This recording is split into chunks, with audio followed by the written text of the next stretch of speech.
Good morning બચ્ચો.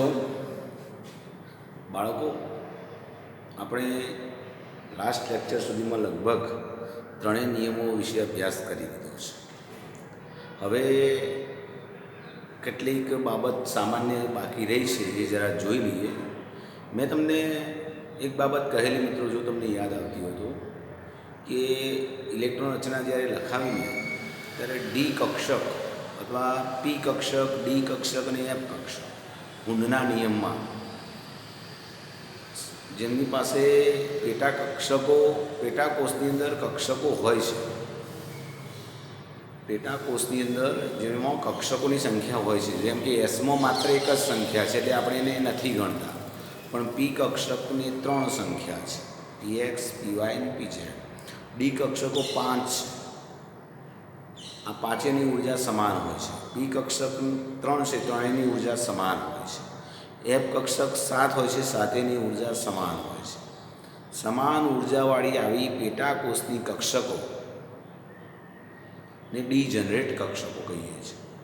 Degenerate કક્ષકો કાં તો અડધી ભરાયેલી હોય કાં તો સંપૂર્ણ ભરાયેલી હોય, તો એનું સ્થાયિત્વ વધુ હોય છે. કેમ? આપણો પ્રશ્ન ત્યાં છે મિત્રો. જરા જુઓ, પેટાકોષની સમાન ઉર્જા ધરાવતી કક્ષકો અર્ધ ભરાયેલી હોય કે સંપૂર્ણ ભરાયેલી હોય, તેનું સ્થાયિત્વ કંઈક વિશેષ હોય છે. શા માટે? તો એનું કારણ છે કે ઇલેક્ટ્રોનની સમમિતીય વહેંચણી. પહેલું કારણ. આપણે આ કારણ સમજીએ તે પહેલાં જરા જોઈ લઈએ ઉદાહરણ. તમને યાદ કરાવી દઉં. ક્રોમિયમ 24 નંબરનું તત્વ છે, આપણે જાણીએ છીએ. Argon 3d4 4s2. ઇલેક્ટ્રોન રચના આવી લખતા નથી આપણે, ને બદલે આ લખીએ છીએ 3d5 4s1, 3d5 4s1 આવી લખીએ. શા માટે? પ્રશ્ન એ થાય મિત્રો. તો એના માટેનું કારણ છે ઇલેક્ટ્રોનની સમમિતીય વહેંચણી. તો શું છે એનું કારણ જરા જોઈએ મિત્રો. ક્રોમિયમ સમમિતીય વહેંચણી ને અસમમિતીય વહેંચણી એટલે શું? તો 3d4 એ અસમિત વહેંચણી છે. કેવી રીતે જરા જુઓ. ડી કક્ષકો 5 છે. 5 ડી કક્ષકોમાં ઇલેક્ટ્રોન એક એક ભરાય. સૌ પ્રથમ હુન્ડના નિયમ પ્રમાણે 4 ગોઠવવાના છે, તો કેવી રીતે ભરાય? પ્રથમ એક ભરાય, પાછું બીજી કક્ષકમાં એક ભરાય, દરેકમાં એક એક ભરાય. સૌ પ્રથમ એની સ્પિન કેવી રહે? સમાંતર. આ 4 ભરી ગયા. હવે આ રીતે 4 ભરાય ત્યારે એક કક્ષક સંપૂર્ણ ખાલી રહે છે, તમે જુઓ. અને 4s2 છે એટલે એમાં 2 લખીએ, રાઈટ?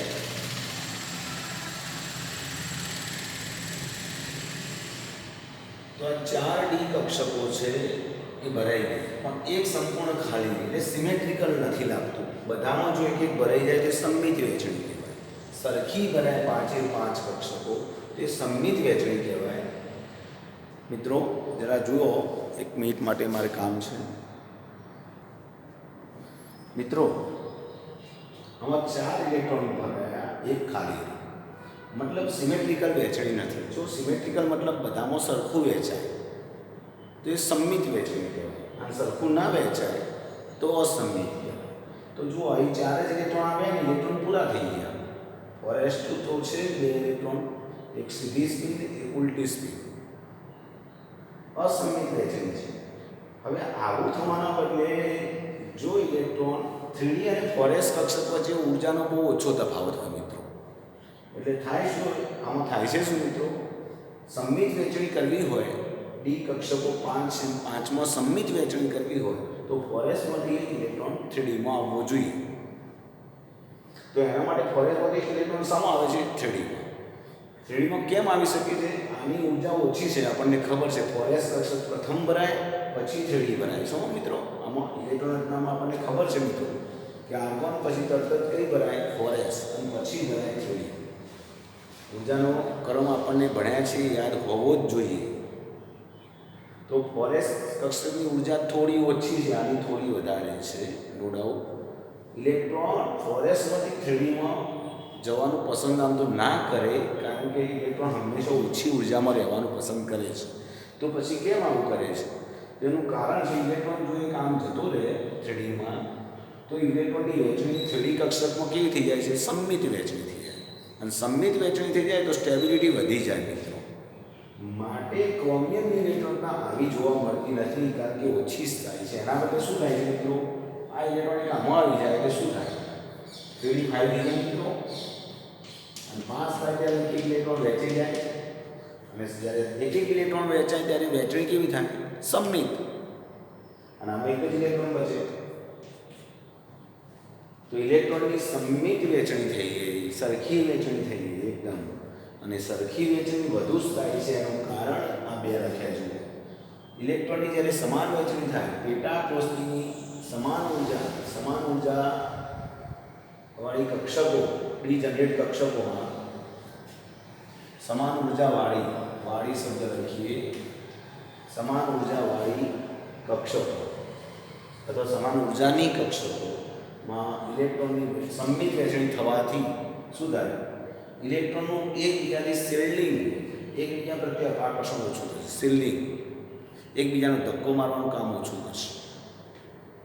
કવચ નહીં બનાવે, બધાની ઇફેક્ટ સરખી હશે, એકબીજાથી દૂર જવાનો પ્રયત્ન નહીં કરે. ઇલેક્ટ્રોનનું કેન્દ્ર તરફ આકર્ષણ વધે છે, કેન્દ્ર તરફ એટ્રેક્શન વધે છે. જ્યારે સંમિત વહેંચણી હોય ત્યારે. અસંમિતમાં એવું નહીં થાય મિત્રો. આ કક્ષક ખાલી છે, ઇલેક્ટ્રોન મુવમેન્ટ પામીને આમ જતો રહે, ધક્કો વાગે તો એવું થવાનો પ્રયત્ન કરશે નહીં. તો સંમિત વહેંચણીના લીધે આ બે ફાયદા થયા છે. એક તો શિલ્ડિંગ ઓછું થાય. શિલ્ડિંગ મતલબ કવચ અસર, તમે ભણ્યા છો, આચ્છાદન અસર, જેને કહેવાય સ્કિનિંગ ઇફેક્ટ, આ શબ્દ ભણ્યા. ઇલેક્ટ્રોનનું કેન્દ્ર તરફ આકર્ષણ પણ વધે છે. આવું નવું સારું બને મિત્રો? કોપરમાં બને. કોપરમાં લખું, આનો સ્ક્રીનશોટ પાડી દો મિત્રો. પહેલાં આનો સ્ક્રીનશોટ પાડી દો તો બધા મિત્રો. ઓકે મિત્રો, આનો સ્ક્રીનશોટ પાડી દીધો ને આગળનું. હવે જરા જુઓ, કોપર એવું એક બીજું ઉદાહરણ છે અપવાદમાં. આપણી કોપર 29 ઇલેક્ટ્રોનના આર્ગોન 4s2 ના બદલે કઈ જોવા મળે છે? 3d10 4s. મતલબ આ સાચી છે, આ ખોટી છે. કેમ? જરા જોઈએ. તો આ જ કારણ. 3d9 કરવા હોય તો 9 ઇલેક્ટ્રોન ગોઠવવા છે. કેટલી ગોઠવાય? 4 ગોઠવ્યા, આ 5. ચલો આર્ગોન પછી પહેલી કઈ ભરાઈ જાય મિત્રો? 4s2 ભરાય. આર્ગોનનો નંબર 18 ની જે 20 થઈ જાય, રાઈટ? 20 ને 9 ગણતરી કરવાના છે. પહેલાં એક ભરાય. ગુણના નિયમ પ્રમાણે કક્ષકોમાં ઇલેક્ટ્રોન એક ભરાય. સમાન ઉર્જા ધરાવતી પેટા કક્ષકોમાં ઇલેક્ટ્રોન એક ભરાય. આવું કોણે કહ્યું? ગુણનો નિયમ. ચલો પછી છઠ્ઠો ઇલેક્ટ્રોન આવે એટલે યુગ્મીકરણ થાય. યુગ્મીકરણ થાય એટલે ડબલ થાય. ઊંધી સ્પિન. આ +1 -1 સ્પિન ક્વોન્ટમમાં ms નું મૂલ્ય. ચલો 6 7 8 9, રાઈટ?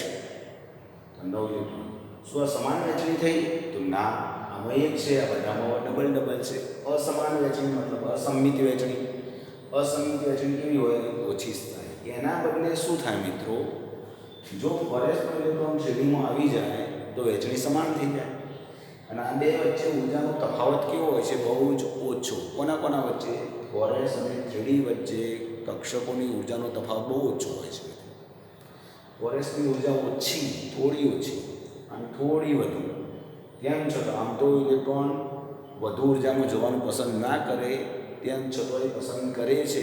એનું કારણ ત્યાં જવાથી સ્ટેબિલિટી વધે છે અને કોઈ પણ ઇલેક્ટ્રોનના હંમેશા સ્થાયી રહેવાનો પ્રયત્ન કરે. ચલો તો શું થાય છે આ મિત્રો? 9 તો હતા જ, આમ તો હતું જ, એ લખી દઉં. આગળની ઇલેક્ટ્રોનના દોરેલી છે, 9 તો હતા જ. હવે એક ઇલેક્ટ્રોન આમાંથી આમાં આવે એટલે શું થાય? 10 થઈ જાય. 10 થઈ જાય એટલે શું થાય મિત્રો? આપણને ખબર છે સંપૂર્ણ ભરાઈ ગઈ. અને સંપૂર્ણ ભરાઈ ગઈ તો સંમિત વહેંચણી. જો બધામાં સરખી વહેંચણી. સમાન પેટા કક્ષકોમાં ઇલેક્ટ્રોનની વહેંચણી સમાન થઈ માટે સમમિત વહેંચણી વધુ સ્થાયી. અને વધુ સ્થાયી કેમ બન્યું? કારણ એનું આ બે કારણો છે. ઓછું શિલ્ડિંગ અને કેન્દ્ર પ્રત્યે ઇલેક્ટ્રોનનું આકર્ષણ વધે છે સમાન વહેંચણીના લીધે. ફરીવાર આ લખી દેજો ઉદાહરણ મિત્રો, સ્ક્રીનશોટ ફરીવાર પાડ દો. બે ઉદાહરણ તમને આપી દીધા અગત્યના, પછી આગળ વાત કરું. ચાલો મિત્રો, આપણે બીજું કારણ જોઈએ. સમાન ઉર્જા ધરાવતી પેટા કક્ષકો અડધી ભરાયેલી હોય કાં તો સંપૂર્ણ ભરાયેલી હોય તેનું સ્થાયિત્વ કેમ વધુ હોય છે? બીજું કારણ છે વિનિમય ઉર્જા, એક્સચેન્જ એનર્જી. આપણે અગાઉ જોયું ઇલેક્ટ્રોનની સમમિતીય વહેંચણી, સિમેટ્રિકલ ડિસ્ટ્રીબ્યુશન ઓફ ઇલેક્ટ્રોન, જેને કહેવાય સિમેટ્રિકલ ડિસ્ટ્રીબ્યુશન ઓફ ઇલેક્ટ્રોન, જ્યારે આને કહેવાય છે એક્સચેન્જ એનર્જી. કેટલાક ઇંગ્લિશ વર્ડ પણ તૈયાર કરો મિત્રો.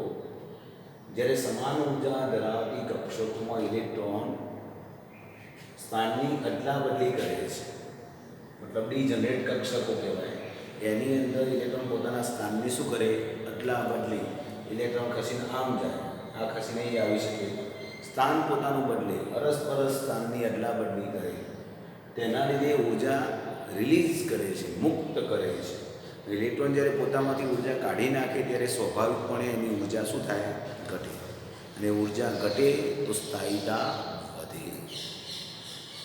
હંમેશા જેમ ઇલેક્ટ્રોનની ઉર્જા ઓછી તેમ સ્ટેબિલિટી વધુ. તો એક્સચેન્જ એનર્જી, ઉર્જા જે મુક્ત થાય છે એનું નામ એક્સચેન્જ એનર્જી. એક્સચેન્જ એનર્જી જેટલી વધુ, ઉર્જા બહાર જેટલી નીકળશે, એક્સચેન્જ એનર્જી કોને કહી? મુક્ત થતી ઉર્જા, બહાર નીકળતી ઉર્જા. બહાર નીકળતી ઉર્જા જેટલી વધુ એટલી સ્ટેબિલિટી વધુ મિત્રો. ઇલેક્ટ્રોનમાંથી ઉર્જા જેટલી બહાર નીકળી જાય એનું નામ એક્સચેન્જ એનર્જી. શાના લીધે બહાર નીકળી? ઇલેક્ટ્રોન પોતાના સ્થાનની અદલા બદલી, વિનિમય કરે છે, સ્થાનનો વિનિમય કરે, એના લીધે જે બહાર નીકળે એને જરા જોઈએ. ક્રોમિયમ 24, આર્ગોન 3d4 ફોરેસ્ટ 2 માટે વિનિમય ઉર્જા ગણી. આ ઇલેક્ટ્રોનને આપણે લખતા નથી મિત્રો, ખોટી છે, આપણને ખબર છે. આર્ગોન પછી તરત જ કઈ ભરાય મિત્રો? હંમેશા ફોરેસ્ટ. પછી કઈ ભરાય? 3d4. પણ 3d4 જોવા મળતી નથી મિત્રો, 3d5 જોવા મળે છે, આપણને ખબર છે. પણ આ કેમ કેન્સલ કરી એ સમજીએ મિત્રો. 3d4 લખ્યું છે તો અહીંયા એક્સચેન્જ કેટલી રીતે શક્ય બને જરા જુઓ. આ d4 છે ને, તો d4માં શક્ય વિનિમય ઉર્જા તમને દેખાય છે મિત્રો ઉપરનું? જરા હું આમ કરી દઉં. યસ,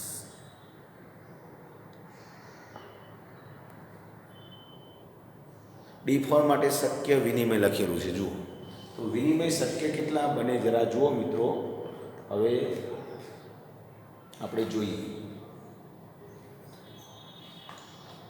ઓકે, જુઓ આ પ્રથમ ઇલેક્ટ્રોન ક્યાં ક્યાં જઈ શકે? તો પહેલો ઇલેક્ટ્રોન અહીં આવી શકે, રાઈટ? આ બેની અદલા બદલી કરે, ક્યાં જઈ શકે? અહીં આવી શકે, રાઈટ?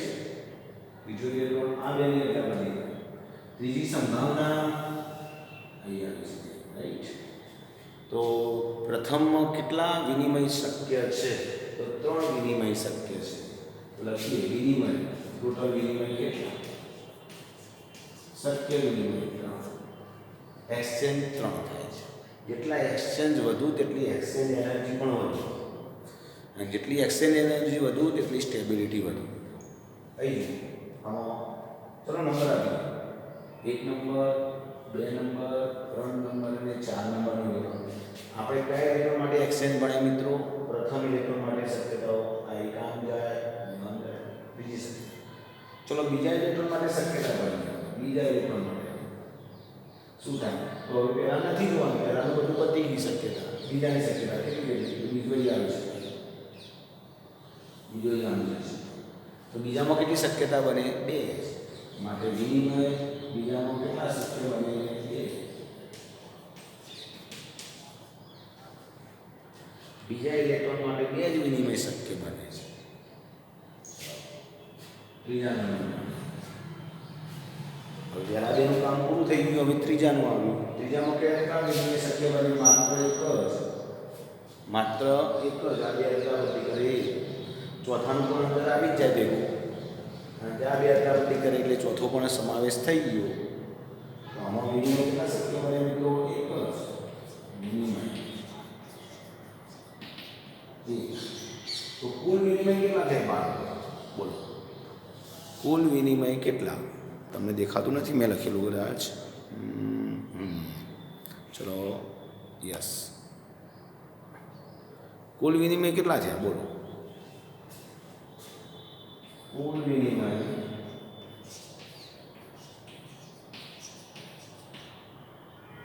બરાબર 3, 2, 5 ને 6, રાઈટ. કુલ 6 વિનિમય શક્ય છે. ઓકે, તો આ પ્રમાણે જો D4 ઇલેક્ટ્રોન રચના હોય, D4 ટાઈપની ઇલેક્ટ્રોન રચના હોય મિત્રો, તો કુલ 3, 2, 5 ને 6 વિનિમય શક્ય બને છે, રાઈટ.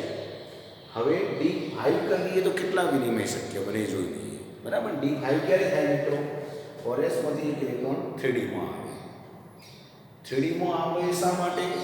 તો આપણે કારણ તો બતાવ્યું 3D માં આવવાનું એક કારણ સમમિતીય વહેંચણી. અને જો 3D માં આવે શા માટે એને આગવું ગમશે? કોઈ પણ ઇલેક્ટ્રોન ટ્રાન્સફર ક્યારે થાય? પોતાનું સ્થાન ક્યારે બદલવાનો પ્રયત્ન કરે? જ્યાં સ્ટેબિલિટી વધુ હોય ત્યાં જવાનો પ્રયત્ન કરે હંમેશા. જ્યાં સ્ટેબિલિટી વધુ હોય ત્યાં જવાનો પ્રયત્ન કરશે. તો જોઈએ ફોરેસ્ટમાંથી ઇલેક્ટ્રોનને 3D માં આવવું પસંદ પડે છે કે નહીં, જરા જોઈ લઈએ. ઓકે, જરા હું સ્ટોપ કરી દઉં છું. જરા સ્ક્રીનશોટ પાડ દો મિત્રો, તમારે બાકી હોય તો જરા સ્ક્રીનશોટ પાડ દો.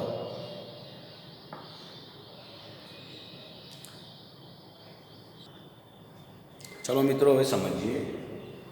ક્રોમિયમ આર્ગોન 3D5 ફોરેસ 1 માટે સમજીએ. અત્યાર સુધી આપણે સમજ્યા 3D4 માટે એક્સચેન્જ. હવે 3D5 હોય તો શું થાય? એક ઇલેક્ટ્રોન આમાં લાવી દીધું, જરા જોઈએ. તો 3D5 થયું. હવે 3D5 થાય ત્યારે સિમેટ્રિકલ ડિસ્ટ્રીબ્યુશન થયું, ઇલેક્ટ્રોનનું સિમેટ્રિકલ ડિસ્ટ્રીબ્યુશન થયું. તો હવે એક્સચેન્જ કેટલા શક્ય બને જરા જોઈએ. પેલી બાજુ જોઈએ આપણે. મેં એના જ આકૃતિ બતાવેલી છે, જરા D5 કરી નાખ્યું. D5 કરું તો ઇલેક્ટ્રોન બતાવવું પડે મારે. તો આગળ તમે જોઈ રહ્યા હતા કે આમાં ઓલરેડી પહેલાનું એક્સચેન્જ ક્યાં ક્યાં થતું? એક બીજા નંબર સાથે, ત્રીજા નંબર સાથે, ચોથા નંબર. હવે પાંચમા નંબર સાથે પણ ડિસ્ટ્રીબ્યુશન થવાનું, એક્સચેન્જ થવાનું, સોરી એક્સચેન્જ થશે. તો પાંચમા નંબર માટે એક્સચેન્જ લખી દો. તો પહેલો અને પાંચમો પણ એક્સચેન્જ થશે, મતલબ વિનિમય ટોટલ કેટલા થયા?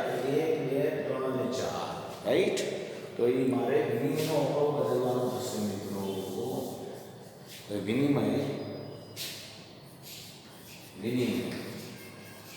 ટોટલ કેટલા થયા? 4.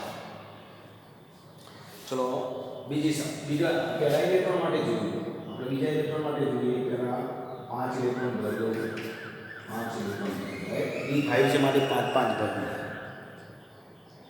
જુઓ બીજા નંબરનો ઇલેક્ટ્રોન કેટલા એક્સચેન્જ કરી શકે? તો ત્રીજા સાથે, ચોથા સાથે અને એક વધશે.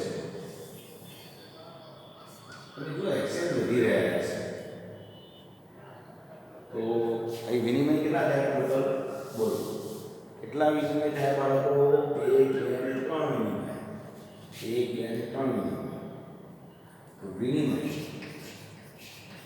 એક્સચેન્જ પોતાના સ્થાન અદલ બદલ કરવાની સંભાવનાઓ 3 છે. વિનિમય 3. ચલો હજુ જુઓ નેક્સ્ટ. છેલ્લામાં શું થશે મિત્રો? બોલો આમાં સંભાવનાઓ ત્રીજો ચોથા સાથે, ત્રીજો પાંચમા, રાઈટ. તો વિનિમય કેટલા થશે બાળકો? 2. ત્રીજા નંબરનો ઇલેક્ટ્રોન 2 પ્રકારના વિનિમયથી કરી શકશે. વિનિમય કેટલા થયા? 2. કુલ વિનિમય બાકી છે એટલે હું આ કાઢી નાખું છું મિત્રો. આટલું થયું. હજુ એક કરી દઉં. અહીં બાજુ લખી દઉં છું. લાસ્ટ વિનિમય બાજુ દોરી દઉં છું. તમે પણ નીચે દોરજો. બાજુ દોરી દઉં છું. 5 ઇલેક્ટ્રોન છે, રાઈટ. તો એ સંભાવના જુઓ છો. આ 3 ત્રીજા નંબરના ઇલેક્ટ્રોને ચોથા અને પાંચમા સાથે કરી, હજુ ચોથો ઇલેક્ટ્રોન બાકી રહ્યો, એની મૂવમેન્ટ ક્યાં સંભાવના શક્ય બને છે જરા. તો ચોથો પણ જોઈ શકે કે પાંચમા જોડે, ચોથો અને પાંચમો પણ પરસ્પર વિનિમય કરી શકે છે. ઓકે, તો એ કેટલા વિનિમય શક્ય બને છે બોલો બાળકો? તો એક વિનિમય કેટલા બન્યા? એક. તો તમે જોઈ રહ્યા છો કે પ્રથમ ઇલેક્ટ્રોન 4 વિનિમય કરે, બીજો ઇલેક્ટ્રોન 3 વિનિમય કરે, ત્રીજો ઇલેક્ટ્રોન 2 વિનિમય કરે, ચોથો ઇલેક્ટ્રોન 1 વિનિમય કરે. તો ટોટલ કેટલા વિનિમય થયા? 4 3 7 2 9 10. ટોટલ 10 વિનિમય થયા. ટોટલ 10. તો કુલ વિનિમય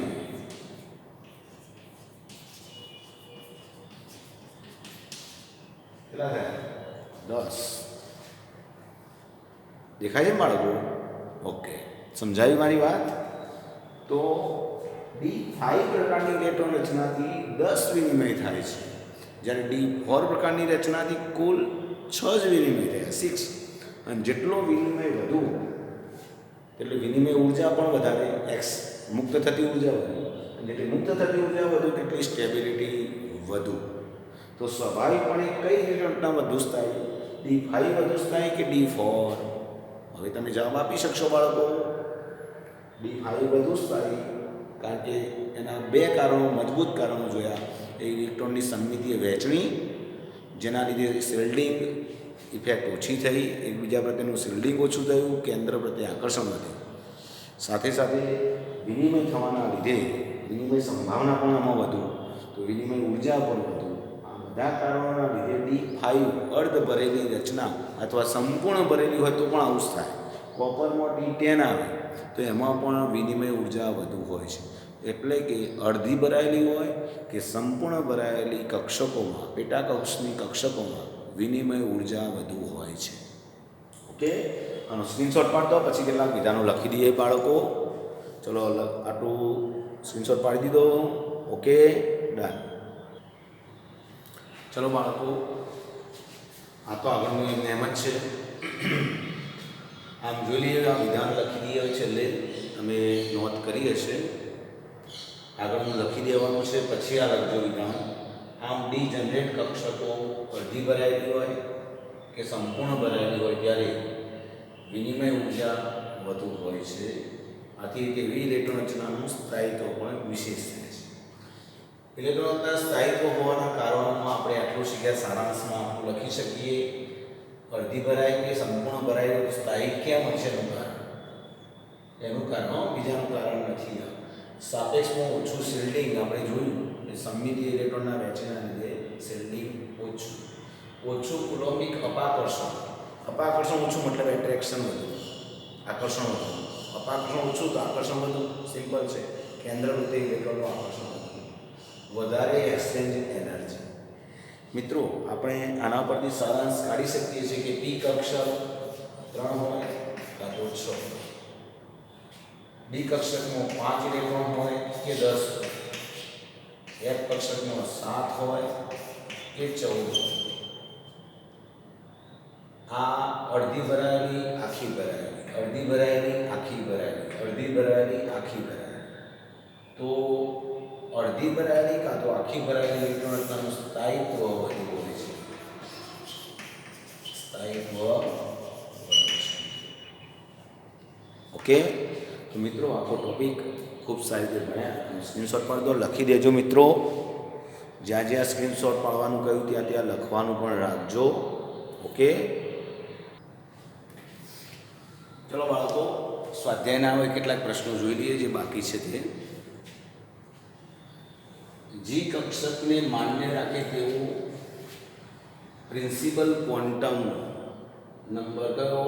n નું ઓછામાં ઓછું મૂલ્ય કેટલું હશે? સ્વાધ્યાયનો મિત્રો 2.24મો છે અને 2.25મો છે. માત્ર મેં 24 અને 25 લખ્યા છે, કારણ કે આગળનો 2 તો સ્વાધ્યાય 2 બતાવે છે. એટલે 24 અને 25, રાઈટ. જી કક્ષકને માન્ય રાખે. હવે કક્ષકને માન્ય રાખે વાત આવે એટલે જરા કક્ષકો માટે એલનું મૂલ્ય શું હોય આપણને હવે યાદ કરાવી દઈએ જરા. જો કે તમને હવે આવડે છે બધું, આવા એના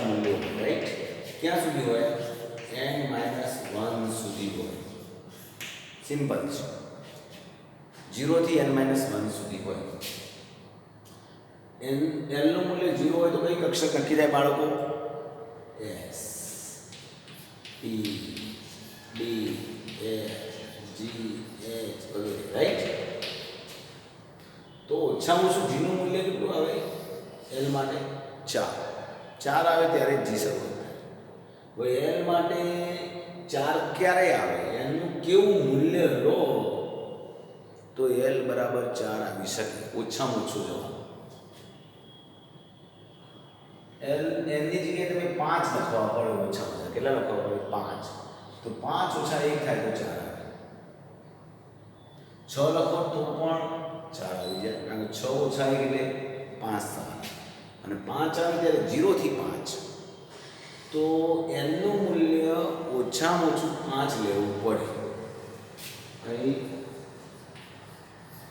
એન બરાબર ઓછામાં ઓછા 5 મૂલ્યથી જી કક્ષકની શરૂઆત થાય.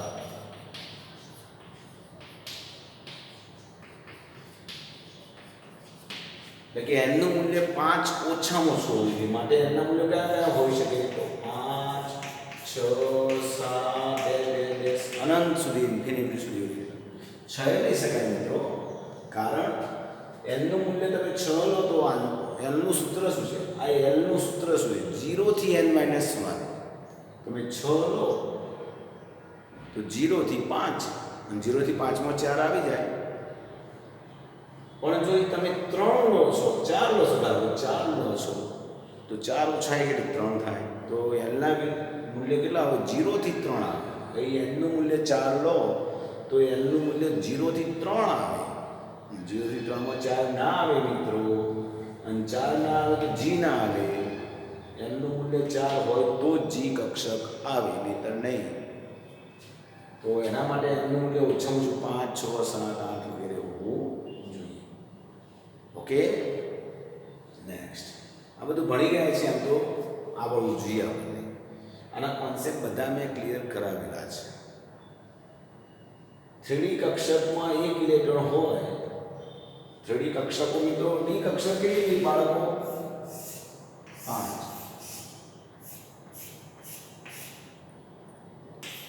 પણ એક જ ઇલેક્ટ્રોન હોય તો તેના માટે મુખ્ય ક્વોન્ટમમાં, ગૌણ ક્વોન્ટમમાં, ચુંબકીય ક્વોન્ટમમાં અને સ્પિન ક્વોન્ટમના મૂલ્યો કયા હોય છે? મિત્રો આ 3D છે, રાઈટ? જો 3D માં 1 ઇલેક્ટ્રોન છે, 3D1 છે, મતલબ 3D1. તો આગળની સંખ્યા શું બતાવે બાળકો? બોલો, ઘણી વખત શીખવાડી દીધું છે. આગળની સંખ્યા શું બતાવે? મુખ્ય quantum, principal quantum number. D કક્ષક પરથી કોનું મૂલ્ય મળે બાળકો? ગૌણ ક્વોન્ટમ આવે, સેકન્ડરી અથવા તો સબસિડરી ક્વોન્ટમ આવે, એજીમ્યુથલ ક્વોન્ટમ આવે, એન્ગ્યુલર મોમેન્ટમ ક્વોન્ટમ નંબર, કોણીય વેગમાન ક્વોન્ટમ આવે. મિત્રો એલના નામ જુદા જુદા છે. ડી માટે એનું મૂલ્ય કેટલું આવે? તો આ લખી પર જ્યારે જુઓ. એસ માટે એનું મૂલ્ય 0, પી માટે 1, ડી માટે 2, એફ માટે 3 આપણે લખ્યા છે. તો હવે આપણને તો આવડવું જોઈએ સવાલ. તો એમએલ ના મૂલ્યો કયા કયા હોય છે? હવે આપણે જોઈએ -L થી 0 થી +L સુધી. તો માઇનસ મતલબ એલની વેલ્યુ -2, -1, 0, +1, +2 સુધી આવા મૂલ્યો હોય.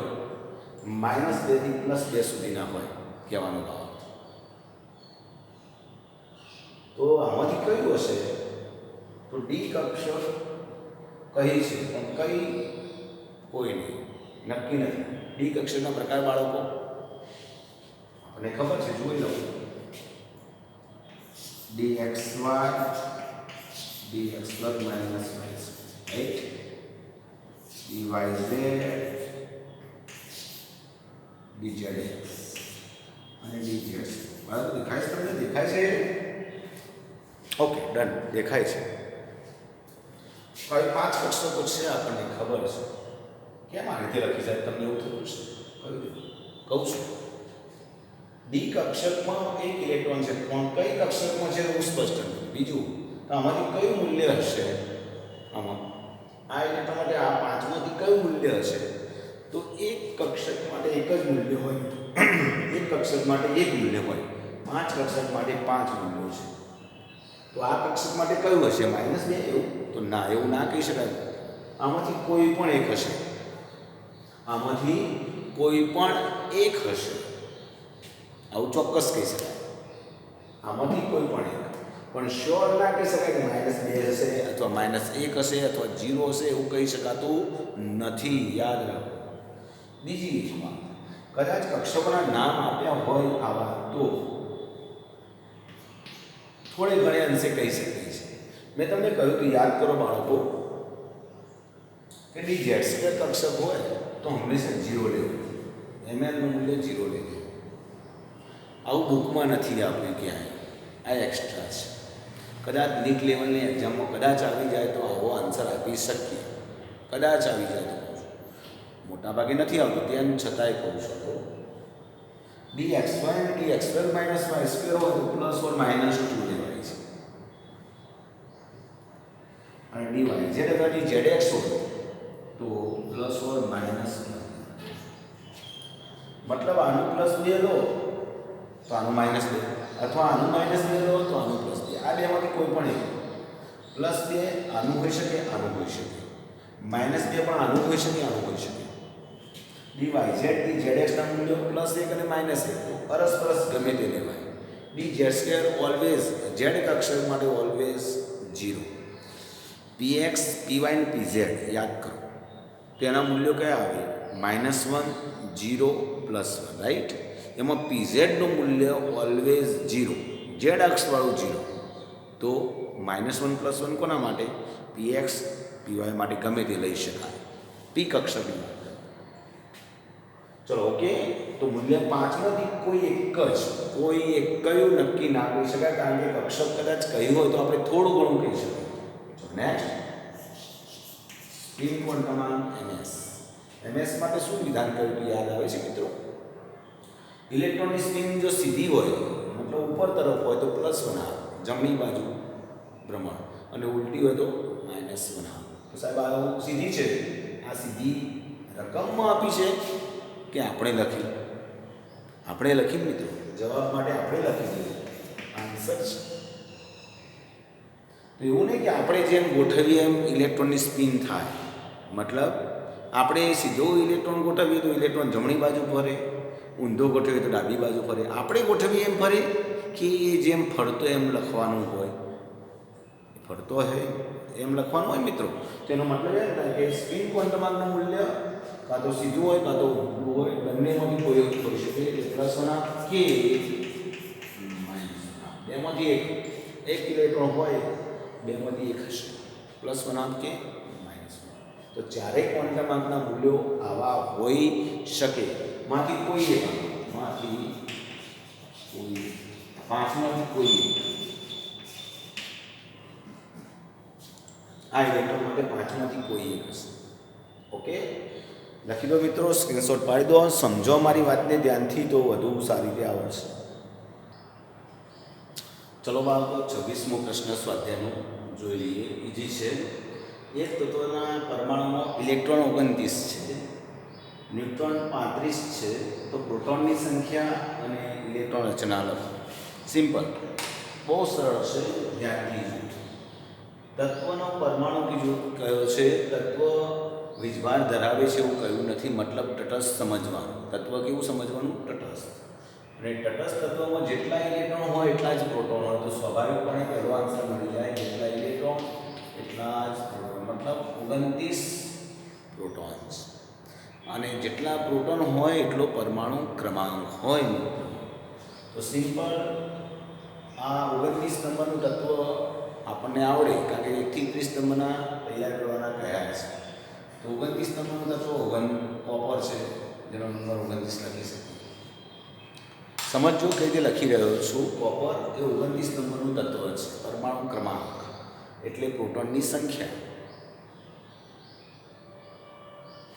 ઉપર લખાય પરમાણુ ભાર, એટમિક વેઇટ. તો પ્રોટોન અને ન્યુટ્રોનનો સરવાળો કરો એ એનો આન્સર મિત્રો 64 આન્સર આવશે. રાઈટ, 64. તો 29 64 આવું લખી શકો. હવે ઇલેક્ટ્રોન રચના લખવાની વાત છે. તમને આવું લખવાનું કોઈ કહ્યું નથી, ખાલી પ્રોટોનની સંખ્યા જ માંગી હતી. તો પ્રોટોનની સંખ્યા 29 એવું કહી શકાય. અને બીજો જવાબ છે ઇલેક્ટ્રોન રચના. જોઈ ઇઝી 29 બતાવવા છે. તો યાદ રાખજો મિત્રો, મેં તમને સમજણ આપી હતી. 1 થી 30 નંબરના તત્વોમાં ક્રોમિયમ અને કોપર અપવાદ છે. ક્રોમિયમ અને કોપર અપવાદ છે, યાદ રાખજો. ચલો, કોપરની ઇલેક્ટ્રોનના આવું લખાય 1s2 2s2 36 3s2 36. કેટલા થયા? 18 ઇલેક્ટ્રોન થયા મિત્રો. 19મો અને 20મો ઇલેક્ટ્રોન ફોરેસમાં આવે છે જગ્યા રાખીને. અને 21 થી 30 નંબરના ઇલેક્ટ્રોન 3Dમાં જાય છે. 3D હું લખું વચ્ચે જુદા ચોકથી. હવે 3Dમાં કેટલા બાકી રહ્યા? 9. તો એ ઘણા વિદ્યાર્થીઓ ગામમાં 9 લખી દે છે. તો આ ખોટી પડશે મિત્રો. આવી રચના લખશો તો ખોટી પડશે. આ અપવાદ છે મિત્રો, તમને યાદ કરાવી દો કે ફોરેસ 1 આવે અને 3D 10 થઈ જાય. કારણ કે ફોરેસમાં 2 ઇલેક્ટ્રોન થાય, એમાંથી 1 ઇલેક્ટ્રોન અહીં આવતો રહે છે. અને એનું આખું કારણ ડિટેલમાં હમણાં હવે એની ચર્ચા કરવી જરૂરી લાગતી નથી. ડી કક્ષક અડધી ભરેલી હોય કાં તો સંપૂર્ણ ભરેલી હોય તો સ્થાયિત્વ વધુ હોય છે. તો આ એની રચના. ઓકે, અથવા કંઈ લખું મિત્રો તો આને કેવી લખાય? તો મિત્રો આપણે જાણીએ છીએ આટલે સુધીની રચના આર્ગોન છે, જેને ઇલેક્ટ્રોન કોર કહેવાય છે. આર્ગોનમાં 18 ઇલેક્ટ્રોન છે. ઇલેક્ટ્રોન કોર છે મતલબ સમૃદ્ધ ઇલેક્ટ્રોન રચના. સમૃદ્ધ અવળે સમૃદ્ધ, જેનું અષ્ટક પૂર્ણ છે તેવી રચના. જે ઇલેક્ટ્રોન પ્રક્રિયામાં ભાગ લેવાના નથી. બાકીનો ભાગ લખી દો તો 3D 10 4s1.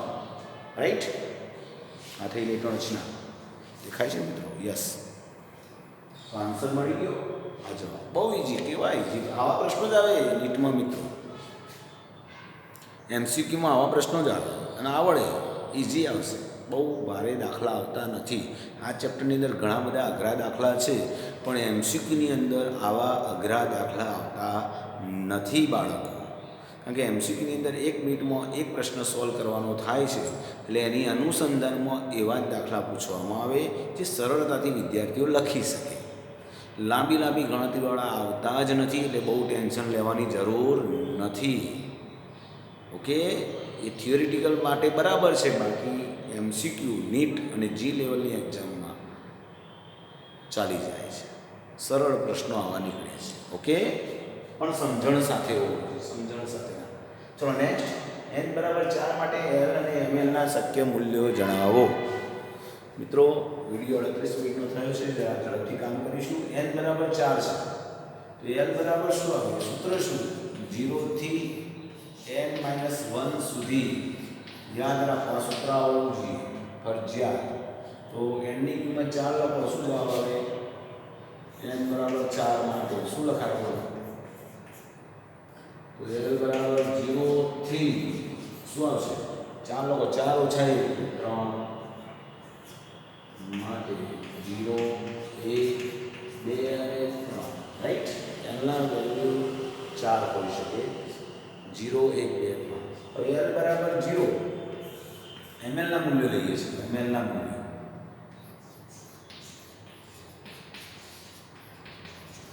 કેવા હોય? તો -L 0 પ્લસ L. રાઈટ, હવે L બરાબર 0 માટે લઈએ. ચલો, L બરાબર 0 માટે શું લખાય ભાઈ? L ની કિંમત 0 લખી દો. તો ml બરાબર 0. સિમ્પલ. L બરાબર 0 મતલબ S કક્ષક માટે ml બરાબર 0. યાદ કરો, આ S કક્ષક કહેવાય, P કહેવાય, D કહેવાય, F કહેવાય. આપણે ખબર છે મિત્રો. S 1 હોય તો P, 2 હોય તો D, 3 હોય તો F. આ યાદ કરવા તો ભણેલું છે. ચલો બીજું. એલ બરાબર 1 હોય તો શું લેવાનું? ml બરાબર શું આવે બાળકો? એની કિંમત -1 0 +1, રાઈટ? તમે યાદ કરાવ્યું ત્રણ કક્ષકો px py અને pz. એમાં pz માટે હંમેશા એ બાજુ pz બરાબર છે pz માટે ml નું મૂલ્ય હંમેશા છે, જ્યારે px અને py માટે +or -1 ગમે તે હોઈ શકે. યાદ રાખીને ચલો આ બધું ભણેલા છે એટલે બહુ ખાસ ચર્ચા કરવાનો મતલબ જ નથી. L બરાબર 2 એટલે ડી કક્ષક આવે. તો ડી કક્ષક માટે ml ના મૂલ્યો કયા આવે? બોલો. -2 -1 0 +1 +2, right? 5 D કક્ષકો dxy dx2 - y2 માટે +or -2 યાદ કરો. હમણાં જ કર્યું dyz dz +or -1 યાદ કરો. dz2 બરાબર 0. z આવે ત્યારે 0 લઈ લઈશું. નેક્સ્ટ l બરાબર 3 માટે l બરાબર 3 મતલબ એક કક્ષક માટે ml ના મૂલ્યો કયા હોય? -3 -2 -3 -2 -1 0 +1 +2 +3. કેટલા મૂલ્યો? 7. આ 7 મૂલ્યો શું બતાવે છે? એક કક્ષકની સંખ્યા 7 છે.